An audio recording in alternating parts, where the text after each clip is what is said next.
Hi hello నమస్తే welcome back to my channel Mahilasya vlogs. ఈరోజు special అమ్మ చేతి ది బెస్ట్ చేపల పులుసు. జనరల్గా చేపల పులుసు అందరికీ కుదరదండి. సో ఇలా ఒకసారి ట్రై చేసి చూడండి, టేస్ట్ అదిరిపోతుంది. మార్నింగ్ మా డాడీ మార్కెట్కి వెళ్ళి ఫిష్ తీసుకొచ్చారు. ఈ ఫిష్ నేమ్ వచ్చేసి బొచ్చ చేప. ఇది 6 kgs ఉంది. మొత్తం ఫిష్ పులుసుకి కాదండోయ్, హాఫ్ పులుసుకి అండ్ హాఫ్ పీసెస్ ఫ్రైకి. మేమైతే ఫిష్ ఐస్ని మార్కెట్లోనే తీయించేసుకుంటాము, కొందరైతే అలానే వండేసుకుంటారు కూడా. ఫస్ట్ కట్ చేసి తెచ్చుకున్న ఫిష్ పీసెస్ని 1 by 1 నీట్గా రుద్ది క్లీన్ చేసుకోవాలి. ఇక్కడ మా అమ్మ అండ్ చెల్లి క్లీన్ చేస్తున్నారు. ఇలా క్లీన్ చేసుకున్న పీసెస్ని సాల్ట్ అండ్ పసుపు వేసి బాగా కలుపుకొని ఒక 5 minutes అయ్యాక మళ్ళీ వాష్ చేసుకోవాలి. ఇలా చేయడం వల్ల నీసు వాసన అనేది లేకుండా ఉంటుంది ఫిష్ పీసెస్కి. చూడండి, వీడియోలో చూపిస్తున్నట్టు ఫిష్ పీసెస్ అన్నిటినీ నిదానంగా అలా కలుపుకోండి. ఎందుకంటే వాటికి ముళ్ళు ఉంటాయి కదా, అవి గుచ్చుకోకుండా ఉంటాయి చేతికి. ఒక గిన్నెలో నుంచి ఇంకో గిన్నెలోకి ఫిష్ పీసెస్ అన్నిటినీ అలా వేసుకుంటూ నీట్గా ఒక 3 to 4 times వాష్ చేసుకోవాలి. ఒక్కొక్క ప్రాంతంలో ఒక్కొక్క విధంగా చేసుకుంటారు ఈ చేపల పులుసు. సో మా ఇంట్లో ఈ చేపల పులుసు ఎలా చేసుకున్నామో ఈ వీడియోలో చూడండి. చేపలలో omega-3 ఫ్యాటీ యాసిడ్స్ అధికంగా ఉండడం వల్ల హార్ట్ డిసీజెస్ వచ్చే రిస్క్ని తగ్గిస్తుంది. స్కిన్, హార్ట్ అండ్ ఐస్కి కూడా చాలా మంచిది అండ్ చాలా అదర్ బెనిఫిట్స్ కూడా ఉన్నాయి. సో అట్లీస్ట్ వీక్లీ వన్స్ అయినా చేపలని మన డైట్లో ఉండేలా చూసుకోవాలి. ఈలోపు చింతపండుని నానబెట్టుకుందాం. ఈ చింతపండు వచ్చేసి 100 grams తీసుకున్నాం. చేపల పులుసు ఎప్పుడు చేసుకున్నా ఇలా వెడల్పాటి పాత్రలో చేసుకోవాలి.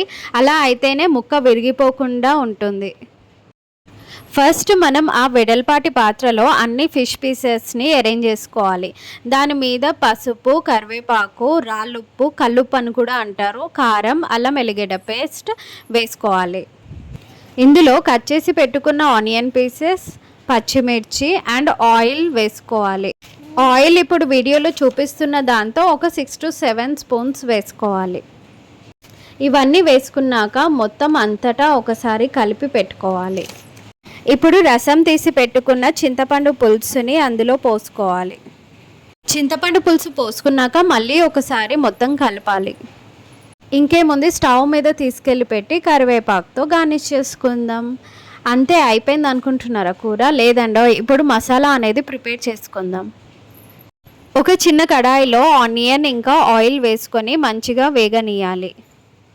ఆనియన్స్ కొంచెం ఫ్రై అయ్యాక అందులో ధనియాలు, మెంతులు అండ్ జీలకర్ర వేసుకొని మళ్ళీ వేగనీయాలి. ధనియాలు 2 tablespoons అండ్ జీలకర్ర 2 tablespoons తీసుకున్నాం. మెంతులు మాత్రం 1 tablespoon తీసుకున్నాం. ఎందుకంటే మెంతులు ఎక్కువ అయ్యాయి అనుకో చేపల పులుసుకి చేదొస్తుంది.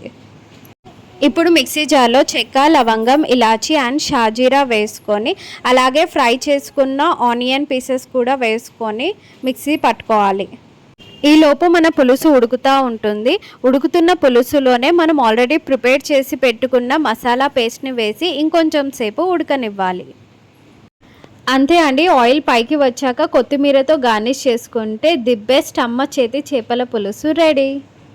ఈ చేపల పులుసుని చూస్తుంటే నోరూరి ఆకలి ఇంకా రెట్టింపు అవుతుంది కదా.